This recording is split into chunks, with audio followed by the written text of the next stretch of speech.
Hey, welcome to A Moment in Time with Taylor. Thanks for tuning in live and on the replay. We are live on Periscope and YouTube right now. My lighting is not quite right, but who cares? Because that's not what you're here for. You're here for this, a book review of The Self-Driven Child by William Stixrud and Ned Johnson. This book is going to be especially pertinent for parents, but it's actually interesting for everyone, I think. I am a recent step-parent, so my friend gifted me this book, and it is written by a psychologist and a teacher. Hey, Craig, first comment to the broadcast. Hey, Rhodey, thanks for putting the link up there. Yes, Rhodey, actually, I don't know if Rhodey's on this list anymore, but everyone here are supporters from the last 30 days who have made this channel possible. You can also make the channel possible through Super Hearts like Craig just did. Thank you, Craig, for the Super Hearts. How many Super Hearts did we get in the last broadcast? 17? I think that leaves us with a goal of 29,000 Super Hearts for this broadcast. That would be pretty cool if we can pull that off. I appreciate that because that'll keep us on track for the bonus for this month. But if not, that just means I'm not doing my job right and I gotta create more value for you guys. So I will do that. Thank you so much to all of you who make this channel possible, all of you who make the channel possible with Super Hearts, and just by subscribing, following, sharing, whatever you do, I appreciate you. Thank you, thank you, thank you. The link is nextjuice.com/support, and it should be in the description. So, The Self-Driven Child, I actually I wrote down, and I also searched earlier, I'm now realizing, The Self-Driving Child, like a self-driving car. Okay, that is not the name of the book. The book is The Self-Driven Child, as I hopefully put correctly in the title. If not, I'll fix it after the broadcast. It's the science and sense of giving your kids more control over their lives. I loved this book. I haven't written my review and summary of it on Goodreads just yet, but I am going to give it a 5-star review. I don't give a ton of books that, but I really enjoyed this book. Hey, Suga. Hey, Kristen. How's everybody doing? So if you can follow my Goodreads account too if you click the link nextjuice.com. It's at the top of my website, and I read a new book every week. Now, I have recently started taking classes online, so I'm not reading an entire book every week right now because I'm doing so much reading for my schooling, but I still try to fit in a book like between semesters and when I have a little bit lighter course load. The book I'm reading right now, next book up, and the next book I'll be doing a review on is Financial Freedom by Grant Sabatier, a proven path to all the money you'll ever need. So that's the kind of thing that I like to read: nonfiction, personal development, psychology, and business. So if you're into that kind of thing, feel free to subscribe or follow or support this channel. All right, let's get into it. So one thing I'll say about this book that I liked is at the end of every chapter, they have a homework section that says what to do tonight after you read it. And I love books that are practical and they're not just theoretical. They don't just say all this information and hope that you can figure it out on your own. They say, here, go ask your child this, create this kind of a plan, do this for yourself, like all these different ways that you can become the most effective parent that you can be. Casey, I did see your message. I haven't responded back to it, but yes, Sunday night is fine. Thank you for letting me know ahead of time. Yeah, I'll write you back when I get a chance, but yeah, that's cool with me. Hey, Askell, how's everybody doing tonight? Happy Friday night. Almost said Saturday. Where am I? What day is it? Okay. Now, there's a big difference in what I like that they make this discernment, and the whole book is basically based on this theme. Controlling a child is one option, and teaching your child self-control is another option. Teaching your child to control themselves. And that is a huge, major distinction that I've been more aware of now since reading this book in the way that my boyfriend and I parent his children. I'm a step parent, but he's really amazing, and he, likes to talk things out with me, and we come up with different ideas. And I've noticed that something I learned in this book is that when your child rebels against whatever boundary or type of whatever thing that you're putting out there, when they rebel, whether you or someone else, oftentimes it's because they're trying to control the situation. They are trying to find some type of control. And rebelling may have become, at this point, depending on the age of your child, their habitual way of gaining some type of control over different situations in their life. And they might feel out of control for a variety of different reasons. They have an acronym in this book called nuts. N-U-T-S. If you're here live and you want to type nuts in the broadcast so I know that you're listening, feel free to do that. Nuts. N-U-T-S. And these are the things that cause us to be stressed. Not just our children, but us as well. These are the 4 things that typically cause stress to us. Thank you, Under Control Dude. Fair Witness, hi. Hi, Mark. There we go. Mark put nuts in. Okay, all right, Linda, that's fine. Yeah, message me. I do check all my messages, all my comments, everything on Mondays. So I'm recording this on a Friday night, so I'll get back to you in a couple of days at the latest. So N stands for novelty. That's something that is new, something that you've not experienced before or done before. That can be a stressful situation. The U is unpredictability, something that you're not expecting, something unexpected. The T is threat to the ego. There you go, King. King said nuts as well. Nuts. So threat to your ego, where your sense of self or your sense of security is threatened or compromised. And finally, the S, a sense of control.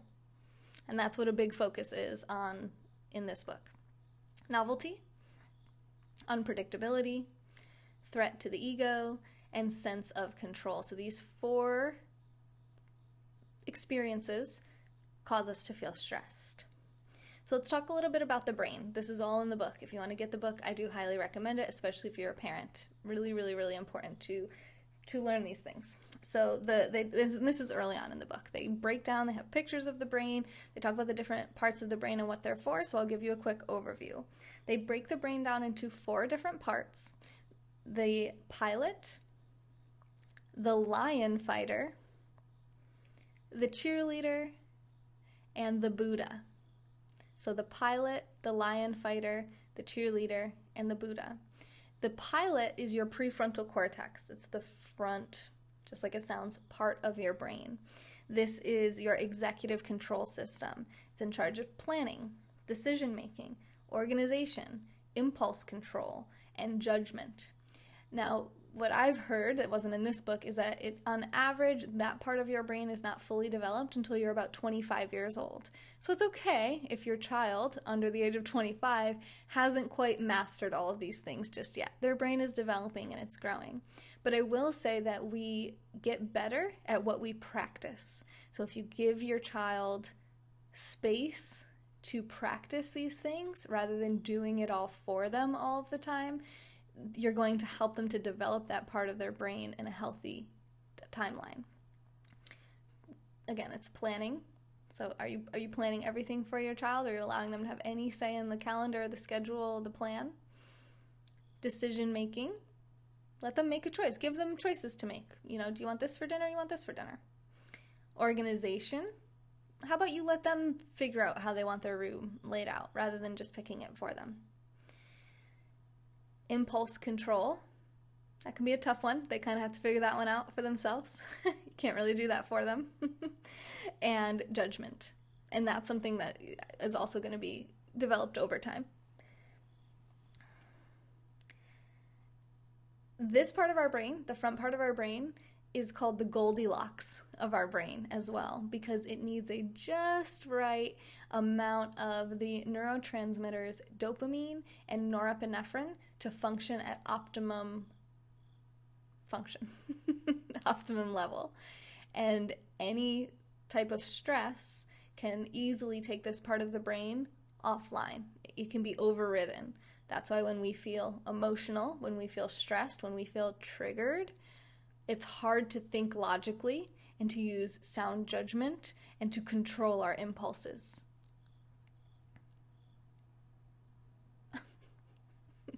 Hi, Karen, and hello, random troll. The next part of the brain, so that's the front, that's your pilot.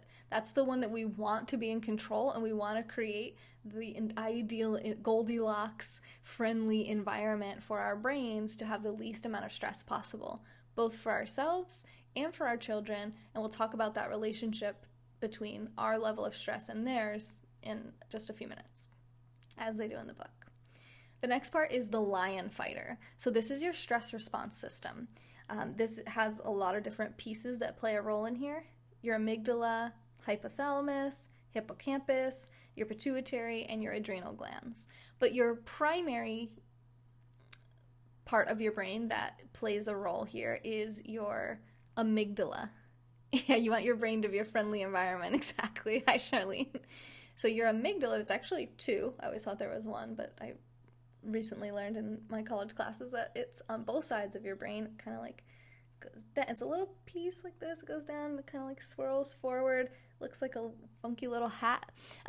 Thank you, Karen, for the super hearts. And this is your first line of defense with stressful situations. And what your body has developed a stress response to preserve your life, to help you to survive, to help you to get through life without dying, without getting hurt. Thank you, Mark, for the super hearts. You guys are awesome. And then that really is the part of the brain that first reacts, and then it triggers the other parts of the brain, the hippocampus, the hypothalamus, the adrenal glands. And the adrenal glands, as they, just like they sound, adrenal, they secrete and release adrenaline. They trigger your body to release the hormone adrenaline, which is your stress hormone, your fight, flight, or freeze response. And this is very, very helpful. If someone cuts out in front of you in traffic, this is the part that helps you to slam on the brakes and to react quickly and kind of, cut off all that your body normally focuses on digestion and relaxation and restoration, and just put all of its energy into survival and protecting you. And that's a great thing. It's really, really awesome. A healthy stress response is going to react and protect you and save you, and then it's going to quickly recover once the stressor or the threat has been removed from the environment. Where you come into problems is prolonged or repeated stress. Fight or flight, or freeze. They actually added a third. So some people fight, some people are triggered to fight, some people are triggered to run away, and some people just freeze. But that's an adrenal response as well, an adrenaline response. So fight, flight, or freeze. So a healthy stress response is going to quickly recover. And when you have prolonged or repeated stressful triggers or events, stressors, that's when your brain starts to release the hormone cortisol. Yay! We all learned something from this book. I love it. Cortisol is another stress hormone that is released with these long periods of stress. If your stress is continuous, this is going to be less likely a threat to your survival and more likely like a relationship stress. Maybe you're in a bad relationship and you're fighting a lot. You fight all the time. You fight every day. Or or even with your child. You're fighting with your child all day, every day, almost. And you're having this, or maybe it's your job. Maybe it's your boss. Maybe it's your coworker. There's a lot of different things that could be causing prolonged stress. You could be a victim of abuse. Whatever it may be, your brain's releasing cortisol at this level. You're not recovering from the stress. Your body's not coming off of that fight or flight or freeze mode. And this can lead to things like anxiety. But what's really interesting is that what your brain does is it starts to, once you have a chronically high level of cortisol in your brain, it starts to destroy and kill the brain cells in your hippocampus. And your hippocampus, which is very close to your amygdala, is related to memory, which is really fascinating because people that are victims of pretty intense abuse, especially for prolonged periods of time, you can hear what sometimes people say, they black it out. They don't remember it.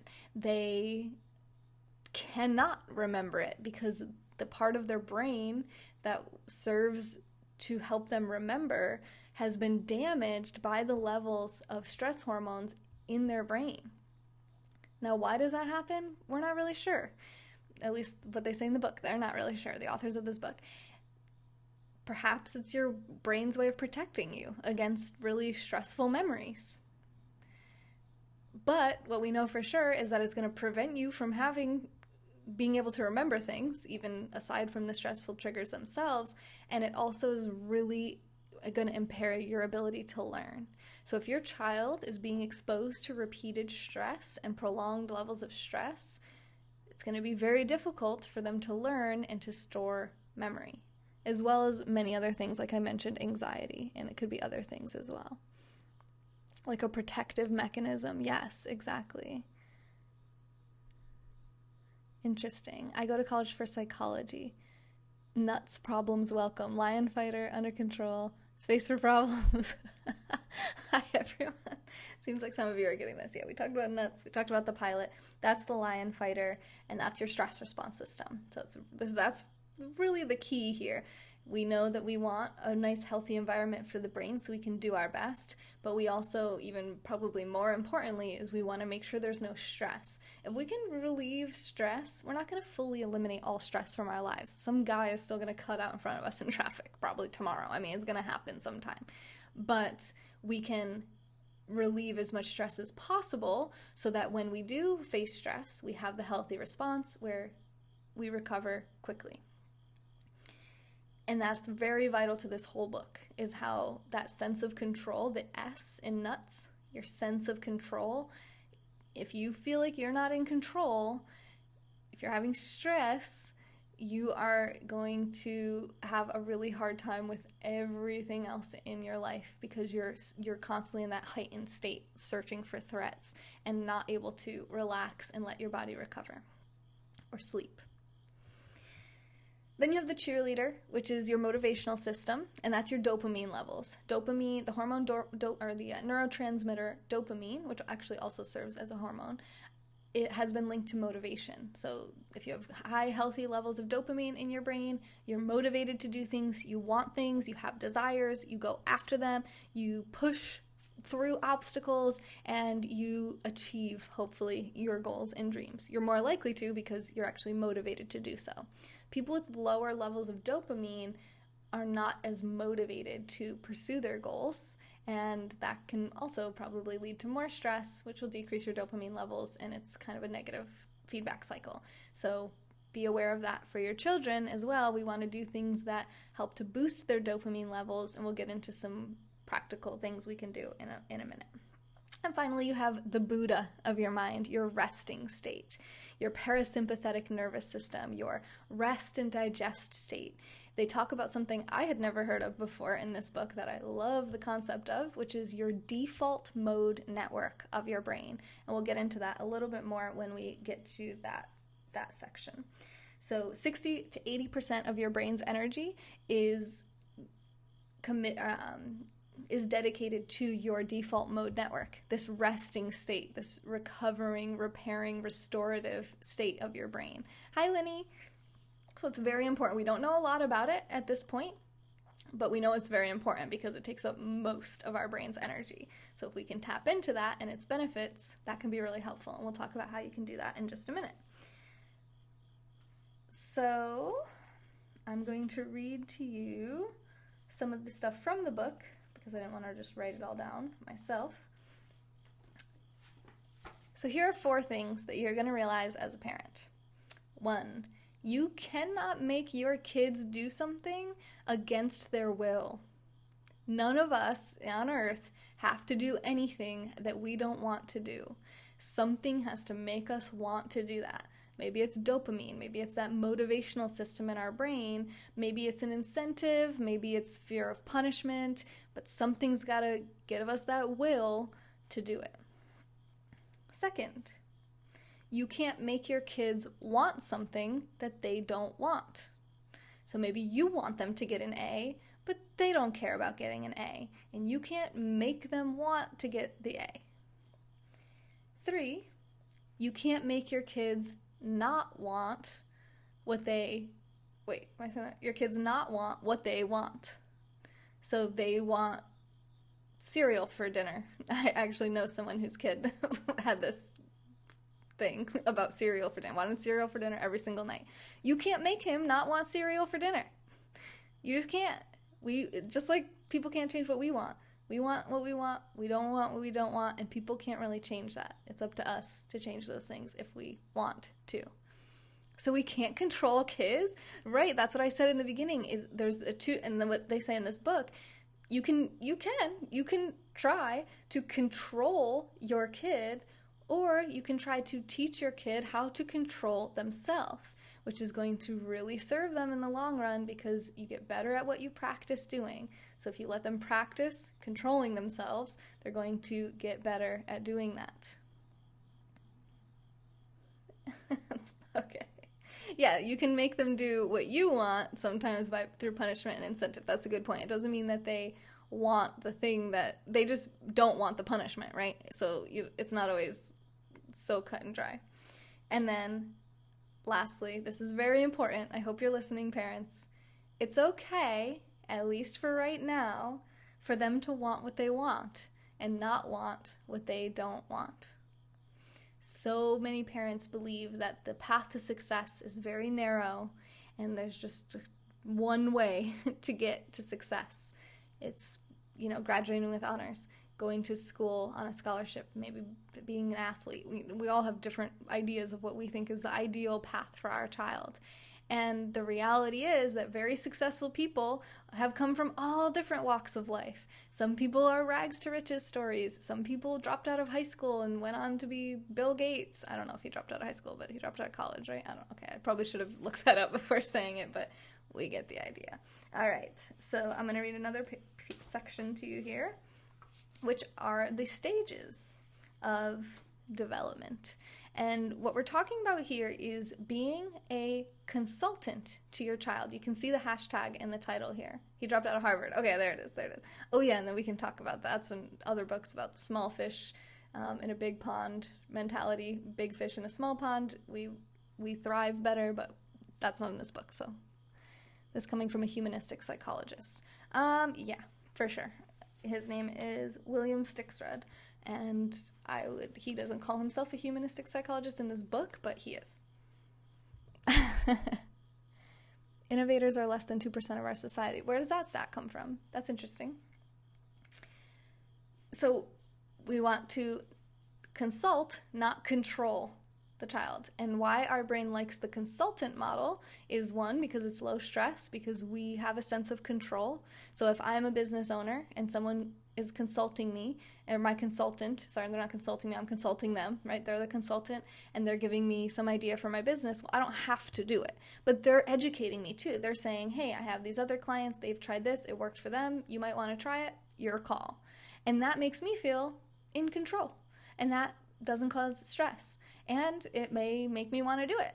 If they tell me that I have to do it, I might just automatically rebel because I want to be in control and they're not in control. Actually, I had a really interesting conversation earlier with another content creator on Periscope about control and a sense of control. That basically, like, it was with live streamers, like what I do, these people here that support us. She was frustrated because she felt like once they support her, they feel like they can now control her. And I told her, they might want to control you, but you are in control. No matter what they think, even if they think they are in control, you are in control. And you do not give up your control by having a customer in your business. Now, it's important to listen to your customers and to give them what they want and to meet their needs so that they'll be repeat customers and they'll refer other business, but within reason, and ultimately you're still in control of what you decide to do with them. I figured, Mark, yeah. Narcissistic insecurity? What is that? I thought narcissists didn't really have insecurities. Needs boundaries. I agree with DMC for sure. So here are the 4 stages that we go through. First, we start out as unconsciously incompetent. We don't realize that we don't know what the heck we're doing. And our kids are going to go through that too, especially the younger they are. They don't even realize that they don't know what's going on. Stage 2. Consciously incompetent. They try to do something, they fail, they realize, oh, okay, I don't know the first thing about how this works. Ignorant, not stupid. Yes, definitely not stupid. It has nothing to do with intelligence. It's simply unaware of how to do this. And even consciously incompetent is simply you just cannot do. Incompetent means you're unable to do the thing. It doesn't mean that you're always going to be that level. Stage 3 is consciously competent. So you come to a state, if you do, not every single thing are you going to go past any of these levels. For example, like I don't know how good I am, or how bad I am, I should say, at skiing because I've never tried it. If I tried it, then I would go to stage 2 where I'm consciously incompetent at skiing. And then if I continue to practice skiing, then I would get to stage 4 where I'm consciously competent. I'm aware that I now know what I'm doing. But up until I actually do it, I might stay in stage 1. So you're not going to progress with every single thing in life through all the stages. So stage 3, you become consciously competent. This is where you're now aware that you can do this, that you know what you're doing. And stage 4 is unconsciously competent. You're so good at it at this point that you don't even have to think about it. You just do it. Driving might be an example for a lot of us, that you barely have to, you have to contribute a very small amount of conscious thought to starting your car, to putting your seatbelt on, to looking around when you're backing up and being diligent and keeping your eyes on the road and not texting and not being on your phone. You just do it because you've done it so many times. And our kids are going to get to these stages with different things in their lives too. We can't rush them to that stage, and we can't force it for them. We can't do it for them. Something I struggle with. I am basically a consultant to other live streamers and other people that I chat with, and I just want to help them. I just want them to do the things they need to do, but I can't. I can't do it for them. All I can do is consult. I cannot control them. I cannot do it for them. They have to do it for themselves. And if they don't want to do it, then they don't want to do it, and that's okay. That's all we can do. It's just like parenting, except we get a little bit more emotional as parents, most likely. All right, and then the last thing that I'll read from the book, and then I'll tell you a little bit more, and we'll be done with our review here. Again, if you are a parent, I recommend you get the book and read it itself. How much does early childhood development play a role? Well, there is the whole system of ACEs about, adverse childhood experiences and how that affects adults. I don't think it's an end-all be-all. Some people who were abused or had adverse childhood experiences still go on to be successful members of society. So 3 things that we want to communicate to our child. And what's really important here is, I'll read these and then I'll get into that. 1, this is what you're saying to the child. And maybe you need to hear this too, because this is true for you as well. You are the expert on you. You know you better than anyone. Sometimes as parents, we think we're the expert on our children, but the reality is that only they really know what they want and why they do what they do. They might not be consciously aware of it, but they are the expert on them, and you have to kind of give that up, that you know everything and you can predict everything they're going to say and do all the time. You're going to know them pretty well, but they're the expert on themselves, and you give them that confidence, like, hey, you know you best. You're passing that torch to them at some point if you haven't done so already. Empowerment, accountability. Yes, yeah, it's trust too. You're building that trust. Like, I trust you to know what's best for you.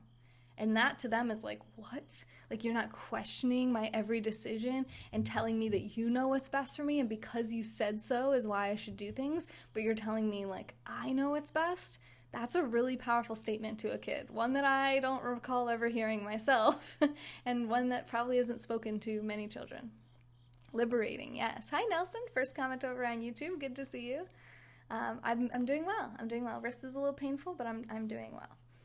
Second, they put, you have a brain in your head.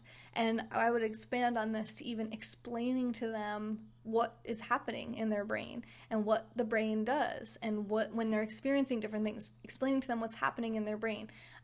My stepsons are 6, okay? They're quite young. They talk and they're potty trained, but they can't fully probably comprehend the brain. I can't even fully comprehend the brain at 28 years old, but they can listen to me tell them things about the brain, and I can't tell you. Just last night, I'll give you an example. One of the boys, me and him were laying on the couch watching a show he likes, Angry Birds, and we're cuddling, and I'm really enjoying it, and I'm giving him little warnings as it gets closer to bedtime. Bedtime's 8 o'clock, so it's like, I'm 10 minutes till bedtime. Okay, 5 minutes to bedtime. Okay, we're going to watch this last little one, and then after this one's over, we're going to go up to bed. So it gets to the end of that one, And he starts to, he's trying to negotiate. He's a very good negotiator. And it's important to, sometimes they talk about in this book, let your kid win sometimes. When they negotiate things, let them have it. Because it's good to teach them to speak up for themselves and to teach them that sometimes they get what they ask for. So they feel like they have a voice. And again, they're empowered and they have control over some of these situations. Me and my boyfriend Ed, we always say, like, if you can present me with a logical, reasonable argument for why your way we should do what you want, we'll do it. You know, like sometimes the kids will say, oh, well, can we have 2 packages of these because they're so small? It's like, sure, you can, that's great. It's a good explanation, right? No, these are from the last 30 days, Greg. Self-esteem, yay, I hope so. So he's asking me, oh, well, we don't, oh no, first he says, well, I don't have to go to bed until Daddy tells me I have to go to bed. The joys of being a step-parent. So I said, well, you know what time bedtime is. It's at 8 o'clock. That's what Daddy said too. Bedtime is 8 o'clock, so it is time for bed.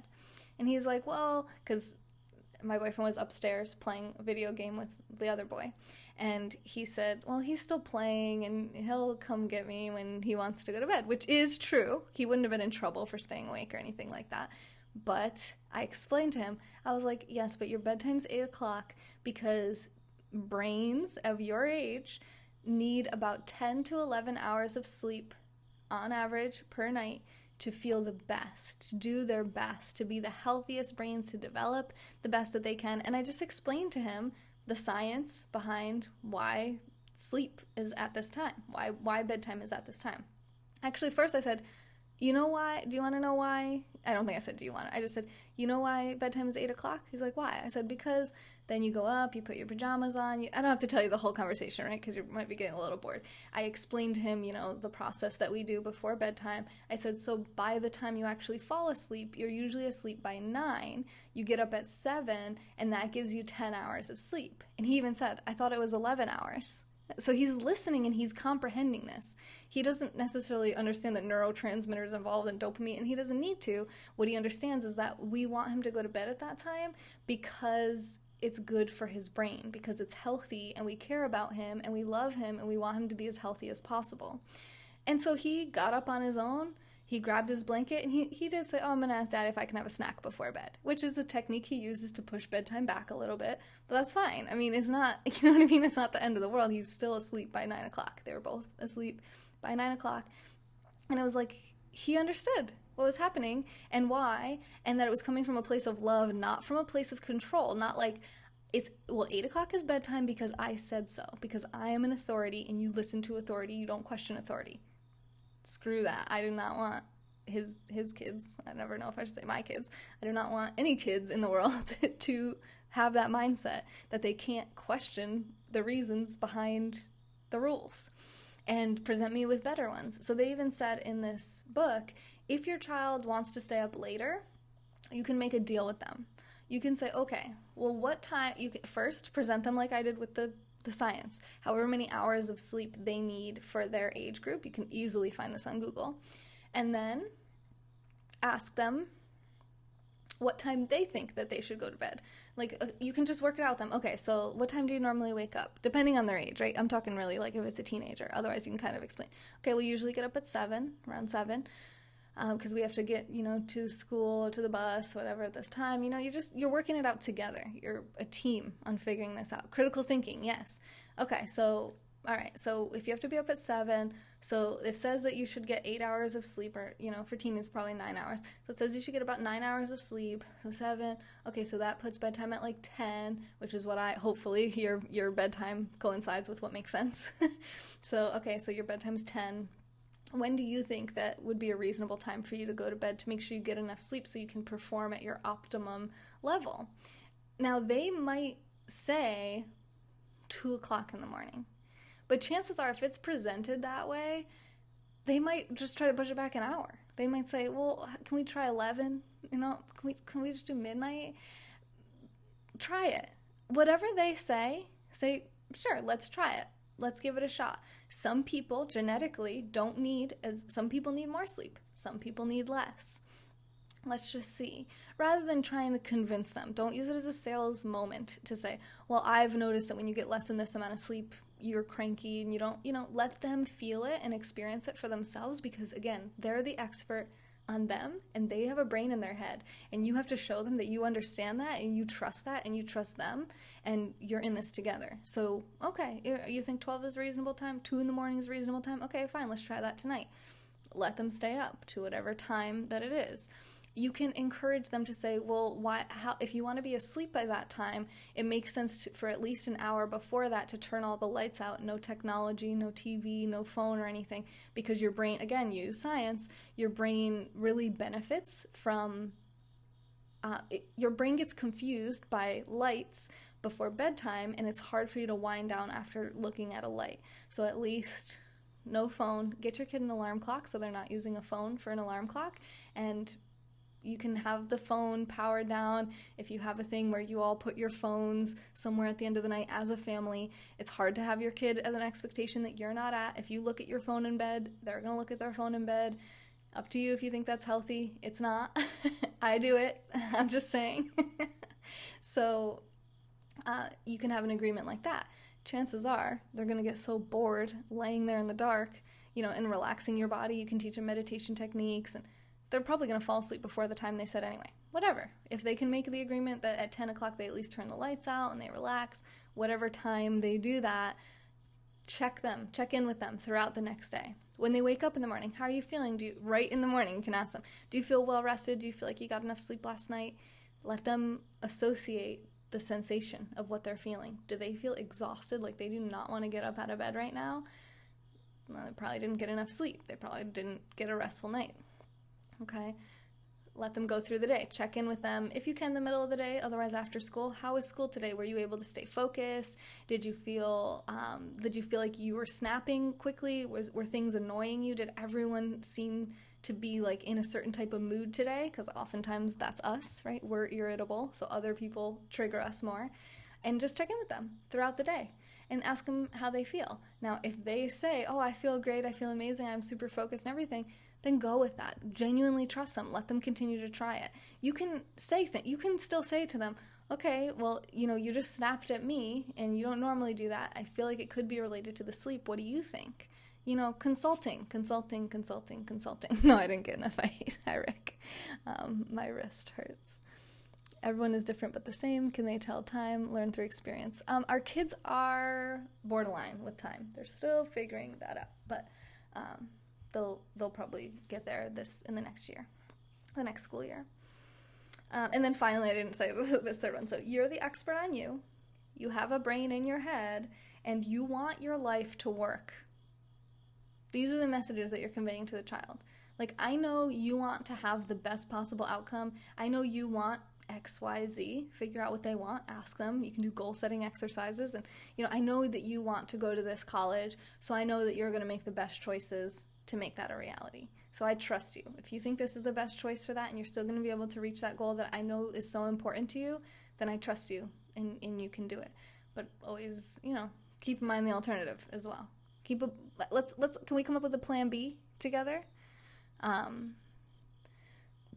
Excuse me. Yeah. Yeah, this way they're not, I love that you said that, they're not just depending on whatever they're told. That way they don't even exercise their own brain. They go where they're told to go, when they're told to go there. They go to bed when they're told. They eat what they're told. They wear what they're told. Everything is just, you're creating a child that's fully dependent on you for all decisions, and that kid's not going to go to college or leave your house at 18. They're going to stay with you for a long time because they don't know how to do anything without you. So let them learn. Let them, give them a little nudge out of the nest. Let them learn to fly a bit. They might surprise you. Even at a very young age. Kids are much more competent and capable than we realize, usually. So, now I'll talk about the next thing I want to talk about, which is being a non-anxious presence. So, stress, and remember, stress is caused by lack of a sense of control. If you don't feel like you have control, you're going to be stressed. They're also stressed by threats to the ego when they don't feel safe, so it's important as parents to keep the environment safe. And unexpected things, routine is really helpful for children because anything unexpected or out of the ordinary can cause stress, and anything novelty, anything new. So, for example, my boyfriend recently went through a divorce with his wife within the past year, and that was a lot of new. It was unexpected. There was a lot of novelty. There's a new house. There's a new me in their life. They're now going back and forth between mom and dad's house every couple of days. It's new. It's unexpected. They're going to be stressed. They're going to be experiencing levels of, loss of impulse control and maybe poor planning, and they're just going to be more stressed. So it's important for us to maintain a non-anxious presence. That's what they call it in the book. It's not a term that they coined themselves. It's from a different book. I'm not her best friend. No, we didn't know each other before, but we're very amicable now, as far as I know. I doubt that she's my biggest fan, but she's very respectful to me, and she impresses me all the time. She's a very good mom as well, so I'm the luckiest girl on the planet. And these kids are like the luckiest kids ever, if you ask me. So did you ever feel jealous of your own kids? Like, you're like, your life is so much better than mine was. Okay, that's probably not healthy. Try not to be jealous of your own kids. All right, moving forward. So non-anxious presence, being calm. Stress is very contagious. If you and your partner are fighting around the children, you're stressed, kids are going to be stressed. If you're stressed about your job, kids are going to be stressed. If you have anxiety, whatever it is that you're stressed out about, if you're giving off a stressful energy, just think about it. Just take a moment, close your eyes, take yourself out of your own body, observe yourself. Like you're a video camera right there, looking at yourself. Do you look stressed? Do you look calm? What kind of energy do you put out? The way you talk to people, the way you talk to your children, the way you talk to your partner, the way you talk to your boss, your coworker. Are you a stressful presence? Do people feel more anxious and more stressed out after interacting with you? Or do they feel calm and like everything's going to be okay? Do they feel confident afterwards? Do they feel like, wow, like they can bring their problems to you and you're just going to maintain a sense of calm throughout everything? You're not going to get riled up. You're not going to aggravate it. You're not going to get them going even more. You're going to be calm. It's much more rare that you're a calm presence than an anxious presence. I'm not a highly anxious presence, in my opinion. I think I'm more on the calm side. But if someone comes to me with something that I think is ridiculous, like if they're telling me, oh my God, my boyfriend said this, I'm going to be like, what the heck? That's crazy. That's ridiculous. You were so justified in your, you know what I mean? Like, I'm not going to calm them down. So I'm working on that after reading this book, because like, okay, this is very true. And especially with the kids. So when the kids are having a bit of, I don't know if mental breakdown or meltdown is the correct scientific term, but you know what I'm talking about if you're a parent or if you've ever seen a kid that's just screaming and crying and just behaving in a very impulsive, reactionary way.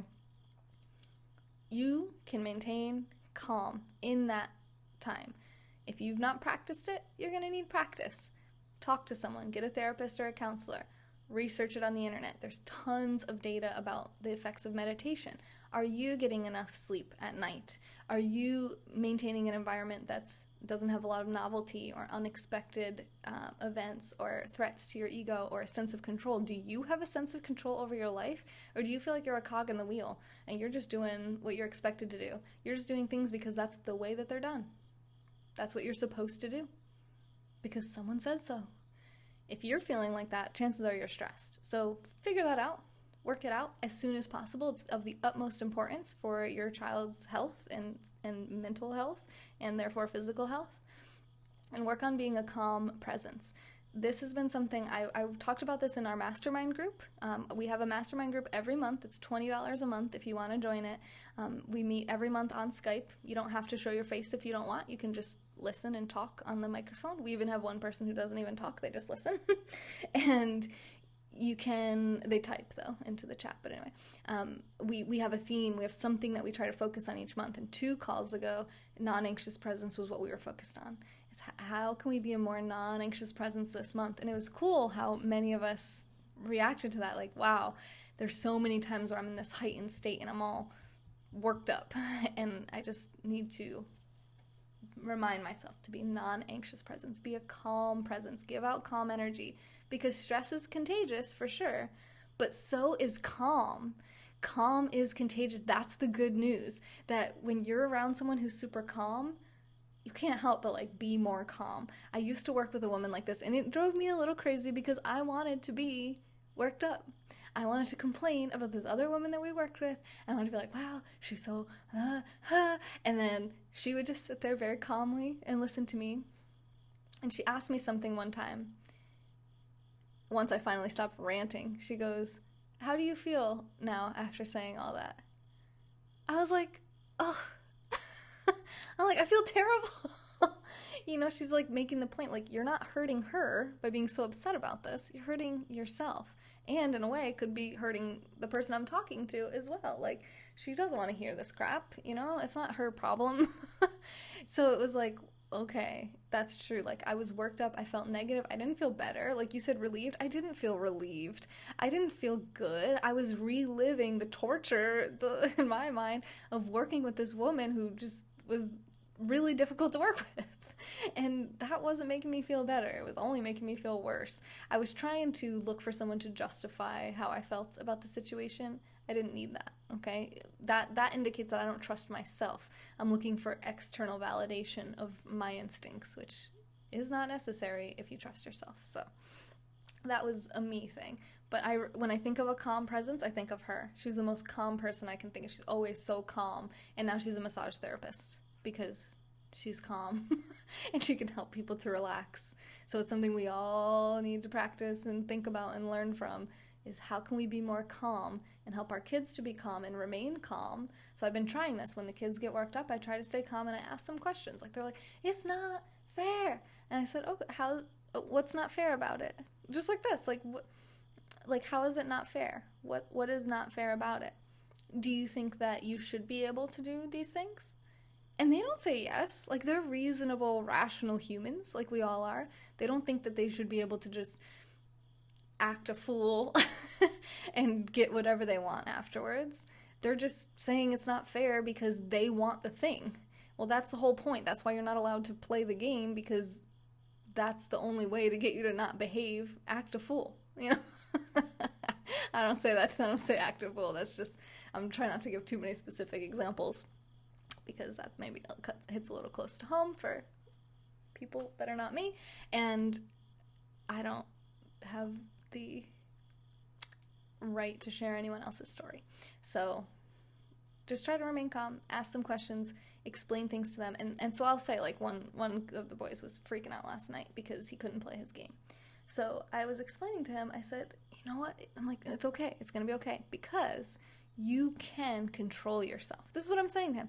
You can do this. You have the power to do whatever you want. You can, if you want to, you can keep doing the same things. You can keep behaving the way the guy, I don't actually know exactly what was getting him in trouble. It was at the other household, but we've read books about step-parenting. It's important for when you're living in two separate houses and you've split up, the parents still need to be unified. Otherwise, the kids will learn that they can get away with certain things with mom or dad, and they're going to peg you against each other. So you are a unit, even though you're not intimate, you know, in that way anymore. You're still a parental unit. You're still co-parents, and if a punishment is at this house, then it carries over to this house when the custody changes. So that's what we were doing. He couldn't play the game because of something that happened at the other house. And he was trying to get us to be like, no, it's fine, right? And we were not going to do that. So I just said, it's okay. Like, you can do better. You did great here today. You did excellent. And now you can play the game first thing in the morning if you want, before school. If you get up early enough, you brush your teeth, you go to the bathroom, you get your clothes on for school, you can play the game all the way up until you have to go catch the bus. That's totally fine, because you did so good today. Yesterday, you were really, you know, he had been punished the day before. He had to go into his room, but he didn't leave his room. He was in his room. He was screaming and banging on the walls and having a fit, but he did not leave the room. He wasn't locked in there. He could have just walked out, but he knew that if he walked out, he'd have to go back into his room for longer, because that's the punishment. And he was like, I'm not going to do that. I'm just going to sit here and I'm going to serve my time. And I'm going to scream and I'm going to flip out the whole time I serve it, but I'm going to serve it. And I told him, you can do that. You can, because at his mom's, he didn't do that. He left the room. Like, he wasn't staying in the room. He just kept leaving. So I'm like, you can, because he always says, like, I can't not be bad. That's something he's starting to say lately. And I'm like, no, but you can, because I see you being so good. And I try to notice these moments and just calmly explain to him, you can do this. Rather than being like, you're being ridiculous right now. Why are you freaking out? It's your fault. You're the one, you have no one to blame but yourself. Like, that's not helpful. You know, encouraging him and saying like, you see what you're feeling right now? You don't have to feel like this again. All you have to do is respect whatever rules, boundaries, limits are at that house, and you'll be able to play your video games. And everyone will be happy, you know? Do I use humor when he's having a meltdown? I haven't yet, but we are very, like, everything is a joke and funny and laughing. One of the things that he was in trouble for was for laughing at her when she was punishing him. He is so he's a twin, right? And the other boy is, like, very reasonable and very rarely ever gets in trouble or punished for anything. This kid thinks it's funny to misbehave. And we don't want to encourage that because it's not funny. It's not nice. Like when we're at the store, you know, there's like a whiteboard. He walks by it, wipes off the words with his hand. I'm like a dry erase board. And I'm like, that wasn't nice. Like, what I did say to him, so I said, I'm like, hey, that wasn't nice. Someone spent time, someone wrote that on there, and now it's messed up. That wasn't funny. I'm like, and I think I said, actually I didn't say that wasn't funny first. First I said, I think what's happening is that you're trying to be funny because you're a really funny kid and you make us laugh so much, and so much of what you do and say is so funny, and you really are funny, but that's not funny because, you know, try to explain to him the difference, because I see this with my niece too. She's like, she tries to be funny because she wants that laugh. She wants somebody to laugh at her, because if you ask any stand-up comedian, getting laughs can be pretty addictive. So they want laughs. So that's fine. That's cool. You're just kind of like helping them figure out like what's funny to everyone else and what's actually going to get them laughs and what's going to get them a negative reaction, right? Because it's attention both ways, but most everyone would rather have positive attention. Like, he told a joke in the car one time and we all laughed so hard for so long. He was beaming. He was like, this is the best thing ever. Sure, he gets negative attention when he gets punished or you know, reprimanded, but it's limited. I do try to practice ignoring a lot. So like if he's just whining or fussing about something because he doesn't like it, but he's not pushing the limits, like he's not actually doing it, he's just saying like, oh, I want to, I just ignore it. I just, you know, or if he's being mean to his brother, I tell him, just ignore him. Like, and I'll just look at his brother and we'll just talk. We'll just ignore it. It's no big deal. You know, because I know it is an attention thing as well. So I try not to give attention unless, like, there's a safety issue or something is maybe unclear to him, because he's still establishing his morals, right? Like, what's right and wrong, what's funny and not funny, what's acceptable and what's not acceptable. He's establishing, like, social expectations, you know? Yeah, he was born first. Not at anyone's expense, right? Loves the reaction. Perhaps. We were ignoring him in the store as well. So at one point he took his shoes off and just left them in the store, like just in the aisle. So we just left without the shoes. And his brother was like, why don't we because his brother was trying to pick him up and just bring him for him, because that's like what he does, like a fixer, right? He's like, let's just bring the shoes, we're not leaving the shoes, that's crazy. And I was like, you don't have to do that. I said, that's very nice that you're picking up the shoes for him, but you don't have to do that. And remember, if you always do it for him, he won't learn how to do it for himself. And again, it's just like the calm way that you try to explain to them reason and logic, you know, because that part of their brain is not at all developed yet and they don't really fully understand it. Some more than others. But my boyfriend was like, no, you put the shoes down. If he wants to bring the shoes, he can bring the shoes. And he said to him, your shoes are right there. Grab them and let's go. And he didn't bring them. He's like, that's fine. We'll leave them. You won't have shoes. And I said to him, hey, they're not going to let you in school with no shoes on. So you should probably grab the shoes. Like, I'm trying to be, like, on his level. Like, shoes, like, we need the shoes. Like, you have no shoes on right now. And, like, he's like, I don't need shoes to go outside. I was like, that's fine. You don't need shoes to walk to the car, but you should still bring them because you're going to want them for school tomorrow, because if you don't have them for school, they're not going to let you go to school. Like, you have to have shoes on for school. He just said, oh, mommy will buy me a new pair. I said, you really think mommy's going to buy you more shoes after you just neglected and left those shoes behind without caring. So I don't think she is. I don't think she's gonna like that. I don't think she's gonna appreciate that. So you could see him kind of starting to think about it, and I think Ed was more agitated at that point, so I don't know where that would have gone if I could have reasoned him to getting them himself. It ended up being somewhat more coerced, I would say, but it's hard to break habits, right? So Ed's been a parent for 6 years. I've only been doing this part-time for 9 months, and I read a lot of books, and I think it's like I'm really interested in psychology and experimenting with like different things to see what works. So sometimes you just want to get in the car and you just want to go, so you just like grab his hand and bring him to the store and tell him to go in and get the shoes. So I don't know. Parenting has come so far, right? Did he ask for something? I was told no. Hi, Val. No, he doesn't spank. They've never been spanked. They actually don't know what spanking is. So they one time told us about a kid in their school. They said his dad hits him on the butt. That's how they explained it. His dad hits him on the butt. I was like, wow, okay. That's spanking, but you don't know what that is, which is a whole different life than I had, which is really interesting. Where preparedness meets practice. Yeah, for sure. That's a great way to put it. Yeah, it's like it's like where theory meets practice, right? So you're like, oh yeah, we should do this, but then in practice you like don't do it perfectly. You know, even earlier today we're having a conversation about escalation, of how so you know we warn them. Like first he's telling me, okay, well usually I tell them like two or three times I'll tell them to stop doing whatever the thing is, like. And they're in Minecraft, when they're both playing, sometimes the one will go attack the other one and kill him.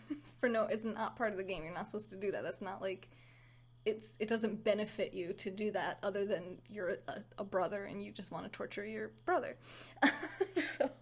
And he's like, I'm a monster. He's like attacking him, and the other kid's like, stop, don't do that. No, he's like crying, whining. And Ed's like, stop doing that. Stop hitting him. Don't do that.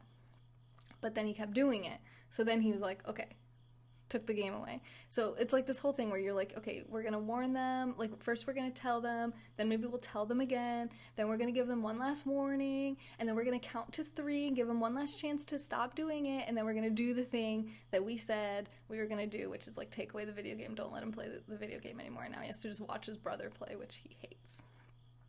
Then if he continues to do the thing or he continues to misbehave, then he has to go to his room for 5 minutes. Then if he continues, then it's 10 minutes. Then it's 15 minutes. And there's really no escalation beyond being in your room for however many minutes, which usually he gets out a little early because he doesn't really have a great concept of time, and it's kind of like based on instinct. So I asked Ed, I'm like, okay, well, in this situation, should I have done this and this?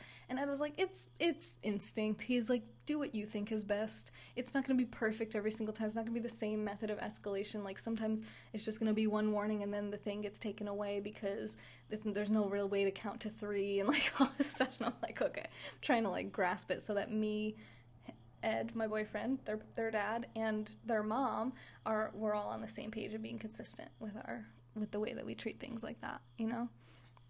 Systematic awareness for the child, right? Too many chances. How many people are going to give him that many chances in kindergarten? I don't know how exactly they're in first grade now, which is exciting. How the new teacher works. So the last teacher, it was a clip chart. So you start on like a neutral color, and then every good thing that the teacher sees you do, you get bumped up 1, like something above and beyond, like you're helping a kid just to help them, or you like volunteer to pass out papers or whatever, like you get clipped up. And then if you do something negative, like if you're talking in the middle of class, or like one thing the kid loves to do is take his shoes off, so like taking your shoes off in the middle of class or whatever, you know, you get like, I think she would warn him like, hey, put your shoes back on, and then if he didn't, she'd clip him down. So you have 3 clips up to be, if you get to the top, you get a prize, and 3 clips down. If you go to the bottom, you get a note home, a letter home that, hey, your kid was on red today. Here's why. I gave him multiple chances, multiple warnings. He wouldn't do it. Here's the deal. Why do we know that? Because we got a few letters home. So there's still, like, it's a chance system. You give them a chance. You give them some warnings. You give repetition to give them the opportunity to stop. The 1, 2, 3 thing works pretty well on these kids for sure. I remember that used to work for me with my mom. It was like she'd be like 1 and I'd start freaking out. She'd like 2 and I was like, oh god, and then like 3 I'm like, and I would just do the thing, whatever, or stop doing the thing because I didn't know what was going to come at 3. But for me it was probably going to be more like a corporal punishment. Do you see that as micromanagement in a way? No, I see it as incentives and punishments, you know, same thing as behavioral psychology. People respond to incentives, they're deterred by punishments, hopefully, you know, and unless they're like a sociopath or psychopath or something, in which case they just they learn how to manipulate the situation to get what they want, respond to incentives of their own, which may be different than a healthy brain. But regardless, let's get back to the book. I'm sorry guys, this is an hour long book review, as they usually are, but I like having these conversations about parenting and you know, and as they get older, maybe it's less warnings, but even at your job. So if you're late, it's not like you're late to your job one day, you're 5 minutes late and you just get fired.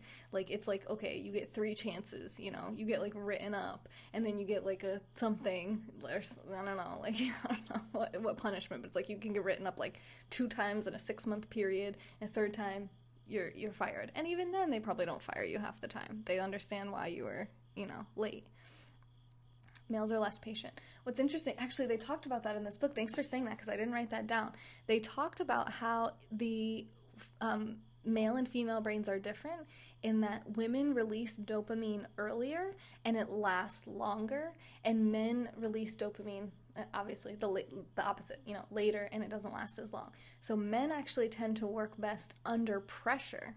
So the 2 authors here, this one's a psychologist, Bill, and then Ned is actually a teacher. So he's not a psychologist, but he's a teacher, and he's an interesting guy, right? So he actually, what was I going to say? Something about the teacher.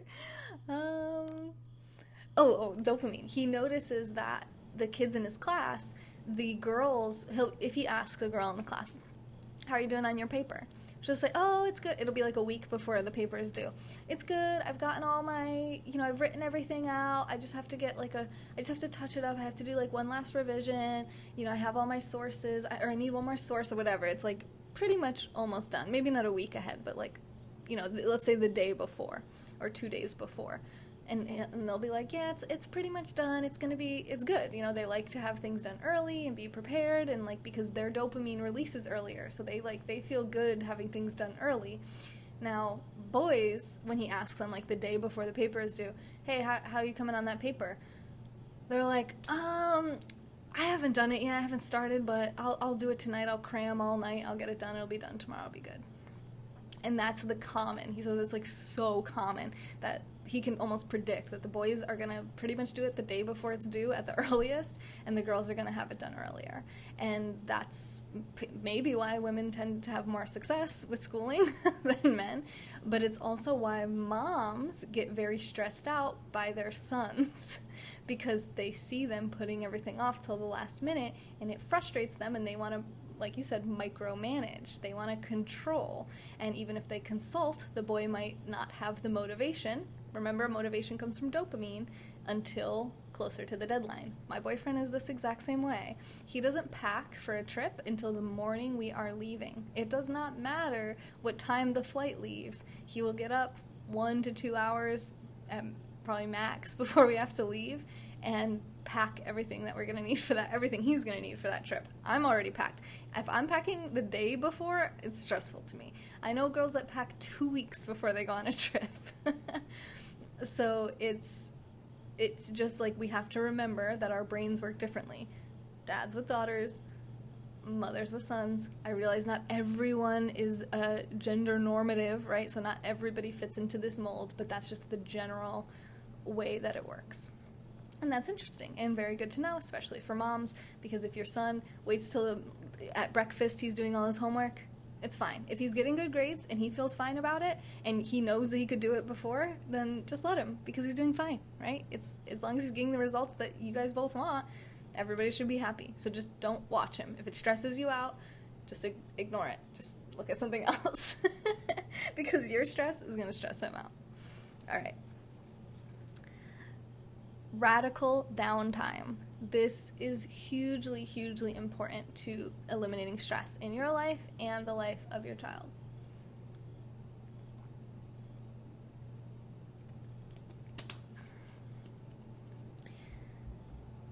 Not only meditation, which is something we have been talking about on this channel for weeks. I'm also a certified Hatha yoga teacher. I have been now for 4 years. Something I talk about all the time, the benefits of meditation, benefits of meditation. Look it up. If you don't believe me, I don't know what to tell you. I mean, there's so many clinical studies and scientific proof and evidence that meditation helps in just crazy different amounts of ways. I don't even have anything written down for this because it's really important. That's all I can tell you. It's important to your mental health. It's important to your physical health. It's important to your productivity. Definitely important to your stress levels, which ties into mental and physical health. It's important to your sleep. It's important to everything. Just friggin' do it. Sorry to say friggin', but just do it. Just do it. Meditate every single day, at least 10 minutes. Thank you. Now, the other part I found even more interesting because I haven't really thought about this before, which is daydreaming, which will often happen during your meditation. But daydreaming is something we want to allow our kids to do and encourage opportunities for them to do it. So I had, again, I'm going to use specific experiences, but I had this experience just the other day with one of the boys. One of the boys was at their mom's, one of the boys was here, which is unusual, but it happens sometimes. So we just had one, and he had played some video games, he got bored, he stopped playing, he went out for a bike ride with his dad, and he got bored and came back, and he wasn't really doing anything. He was just laying on the couch. Hey, Jamie. Hi, Andrew. Stimulate the mind. In a way, it's like, it's like, yeah, it's imagination, but it's also a lack of stimulation from external sources. You know, maybe it's internal stimulation. Maybe that's kind of a way to look at it. So he was just laying on the couch, not laying down, like he was like half on it, half off of it, just kind of laying there. And my instinct was to like give him ideas of things that we could do. Hello. Fam yoga, hey. And I realized, oh God, I'm doing it. I'm doing the thing where I'm like trying to get him to do something because I feel like he's bored and I feel like I'm failing as a parent to entertain him and keep him occupied. But he's not complaining. He's not even saying, I'm bored or anything. He's just laying there, thinking, probably in a whole different world in his head, and that is a good thing. That's what's called the default mode network, which we mentioned briefly when we talked about the Buddha of the brain, the resting state, the parasympathetic nervous system. You can access that through sleep, an obvious one. You can access it through meditation, which actually they found some studies that show that you're actually more relaxed when you meditate than when you are asleep, because you're still like aware, so you're feeling the effects of the meditation. You're consciously aware of how relaxed you are, and that makes you feel really good and relaxed. Whereas when you don't consciously relax but you go to sleep, you may still be tensed up when you're sleeping, especially depending on your dreams and your bed and your pillow and all this other stuff. So we're not going to get into all that because that's not in the book. As was a lot of the stuff that I talked about, but whatever. Okay, so daydreaming and meditation. Let your kids just be. Don't feel like they always have to be doing something. Don't sign them up for like every sport and community activity and volunteer event and religious whatever. Like, don't sign them up for a million things where they're constantly doing something and never have any time to just do nothing and daydream, because it's really important. Again, 60 to 80% of our brain's energy goes towards the default mode network. We don't know a ton about it, but we know it's really important. It's very resource intensive, and we should tap into it because it allows us space for creativity. It allows us space for relaxation, restoration, and processing the experiences that we've had throughout the day, throughout the week, throughout our lives, and for simulation, which is projecting. What are we going to do in the future? What am I going to do later? What am I going to have for dinner? What am I going to have for a snack, dessert? And what do I want to do when I grow up? Like, who knows? I mean, it could be anything that you do this too. You need it too, just like your kids do. So both of you guys need radical downtime. Daily meditation. Your kid's not going to start meditating unless you start meditating. So be the change you want to see in the world and friggin' meditate. Sleep. So, meditation and daydreaming. Give yourself time to just think about whatever. It doesn't even have to be conscious meditation, although I feel like those two things are pretty closely related. Now let's talk about sleep. Another time you're in the default mode network. We spend a lot of our life asleep, 8 hours a day, hopefully, roughly. Everyone's a little bit different. My needs are about 8 hours a night that I sleep. If you're not getting enough sleep, that is a major stressor to your body. We talked about the stress response system in the brain, that amygdala, the adrenal glands, the way that it affects your memory and your ability to learn, your hippocampus. All of that is equally true if you're not getting enough sleep. Plus, you're probably more stressed, which is probably making your child more stressed, which may be affecting their sleep. And if they're not getting enough sleep, which is very, very common for adolescents, be very mindful of this, then it's going to be very hard for them to do well in school, to control their emotions. So I put here, it impairs emotional control, it impairs learning, it impairs memory, and it's linked to obesity. It's linked to childhood obesity and probably adult obesity as well. Sleep is super important. Friggin' do it. Okay, I'm gonna stop saying friggin'. Sorry, guys. Do you get dopamine from meditation? I believe so. I don't want to say yes because I'm not 100% positive, but I believe so. Moms of children with ADHD would give an arm and a leg for that, especially during your 20s. So they have an entire chapter of this book dedicated to children with learning disorders, ADHD, and autism. So our children have not at least been diagnosed with any of those things at this point. So I kind of glossed through that chapter. I thought it was interesting, especially the effects of meditation on children with autism and individuals with autism. I think that's really important for us to all know and share with people. Same thing with learning disabilities and even ADHD. Meditation is really important for everyone. Really, really, really, really, really, really important. You guys get it? I hope so. And sleep is also important. Those two things are like the keys. If you're stressed, if your kid is stressed, meditate and get better sleep. We talked about how you can just look up sleep hygiene online. Dark room, no cell phone, no work, no exercise, none of that right before bed. Just chill out. Calm your body. Do a body relaxation, body awareness. Do some daydreaming. Just chill out and allow yourself to fall asleep. My hand still hurts, Matthew. It's been hurting for about 10 years, but I saw a specialist yesterday. He told me to put the splint on. Today's day 2. I was supposed to take my anti-inflammatories about an hour ago, so I'm trying to wrap this up. And I wrapped this up anyway. And then the importance of exercise. So again, don't do it right before bed, but exercise is very important. This is a great way to boost dopamine levels and to just improve health all around. It's going to help you sleep better when you exercise too, because you're actually exerting more of the calories that you're consuming, so you have less energy left over at the end of the day when you exercise. Getting your kid into exercising. If they're young, it's just playing. Watch them play. They run around full speed. I mean, they're exercising, right? Twister is a really fun exercise, I think. It's exercise for you as the adult, and it's exercise for the kids because they have to hold themselves up. You're like trying not to fall over, and it's some flexibility as well. So, yeah, it's about 4 a.m. here too, Rebecca. You can watch the replay. I'm almost done. I have one more piece. Okay, yeah, just one more piece. 2 more pieces. Which is nature, getting your kids and yourself out into nature. This is a great way to decrease stress, and this is a great way to keep yourself off of your phone and off of technology and off of screens throughout the day.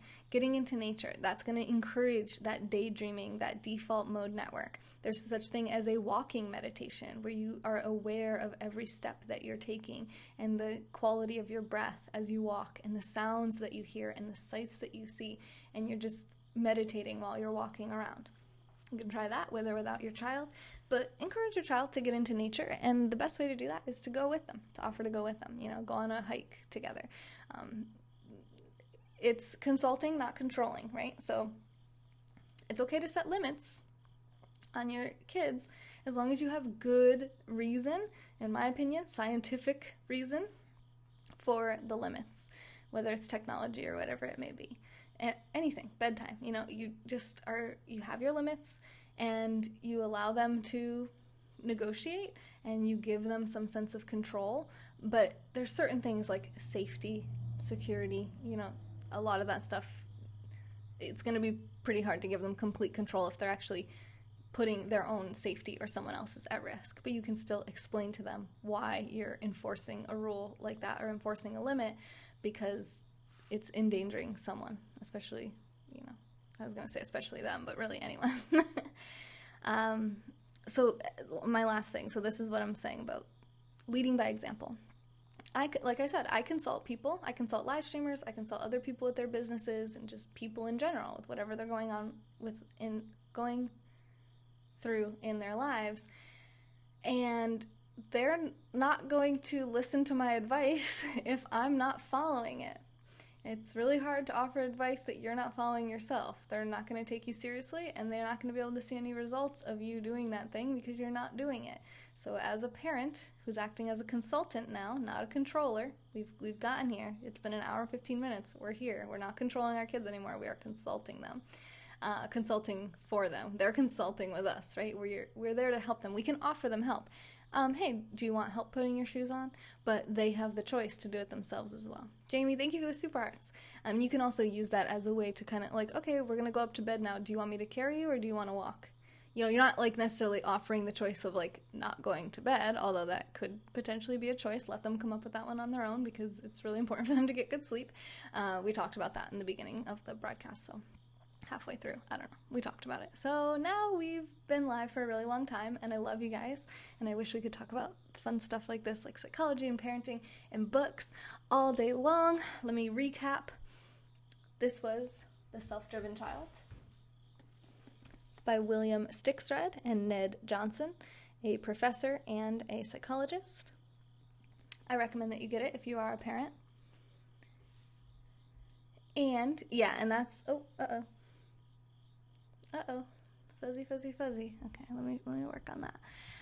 If you're interested in seeing my book reviews and summaries in writing, you can find that on, I clicked the wrong button. You can find that at the link, nextjuice.com.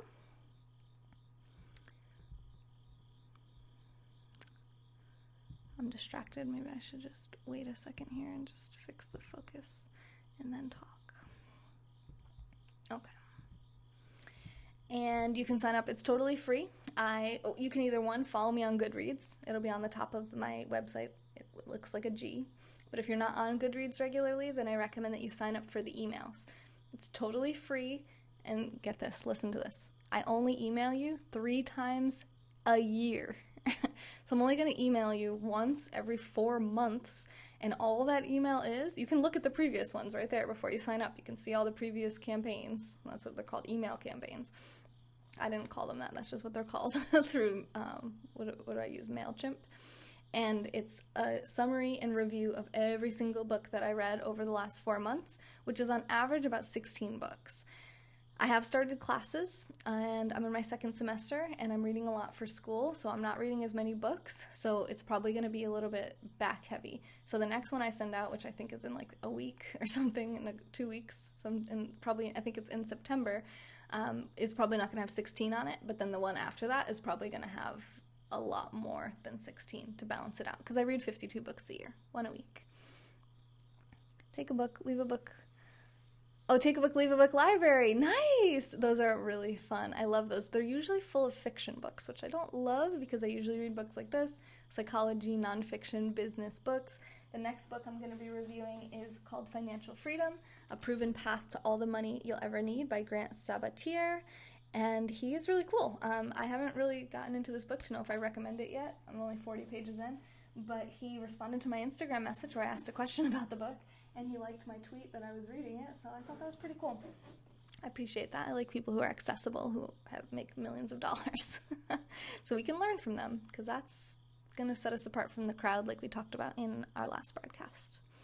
So I'm going to stop talking now because my throat hurts, and it's 4 a.m. I love y'all. Thank you to everyone that makes this channel possible. All of you here over the last 30 days who have supported this channel at the link in the description, nextjuice.com/support.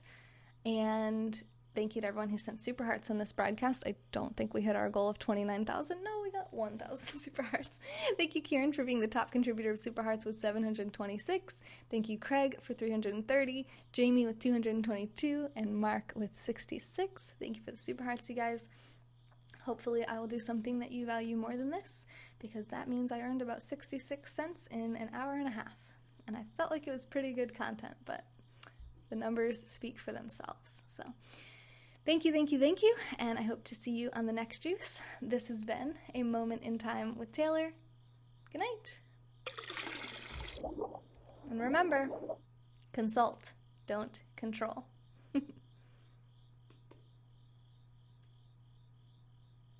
Oh, it didn't end. Okay, try again.